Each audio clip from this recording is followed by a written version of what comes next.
because we find that God's word never returns void. We have the greatest thing that we can tote around. God has given us something, and he's invested into us this, and we get to go back and give it back out. Again, you don't have to be a pastor. You just have to be somebody who likes Jesus. I've gotten more wisdom from people who say, man, I go to church and I serve there, and I'm on the ministry team that, goes out and cleans up the cigarette butts out of the parking lot. Okay? But they are more faithful, and they're able to talk and give more wisdom because they're invested. They're only given a little, but man, they're rocking it out, and they're doing really, really well. And so you say, well, man, what do you have invested in this thing? Man, that's amazing. And now you get to learn, now you get to grow, and how it is. And you think about Stephen.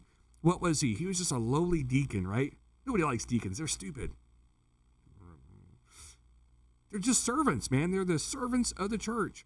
And of course, some churches say, well, our deacons are, thou be holy and stuff like that. But the real case is they're just deacons, man. They're people who are serving God, who have the job of cleaning up the tables.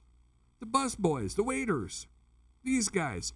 And Stephen goes out before the Sanhedrin, and he does what? He makes them go like on their ear going, wait a second. It's really cool and artistic. I can't draw stick figures, guys. I can't do it. This is not my handiwork. It's his. He did it. You know why? Because God didn't give me that. I can fix things, right? Oh, I heard this. Oh, I think I know. But creativity, zero. God's he's not a creative one, but he can make stuff work. So I take what I'm given. But God has given you a task. He's given you abilities, and there's something that you can do that people around you can't do that well. I would like to say that my wife happens. The wife says, I'm totally going to change him. And he says, I don't want her to change. What happens? Well, she changes to be like him, and someone else doesn't. Because God has invested in you something that he didn't invest in me. Jay, there's something you can do. I could never do some of the stuff that you do, the things that you told me you did before you retired. Could never do it. Promise you I couldn't do it. I can barely drive. I can't even start my tractor anymore. I don't know what happened to that thing. Anyways, things happen, man. They just happen. But it's always been this way.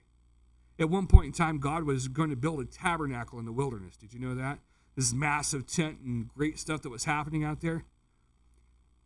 And it didn't just get built by chance. It wasn't that this guy, the guy's like, okay, I'm going to build something. I'm thinking maybe kind of squarish, let's do some tent walls, and, maybe we can have a holy of holy area. So it's going to be a smaller tent in the middle. I think we could probably pull something like that off.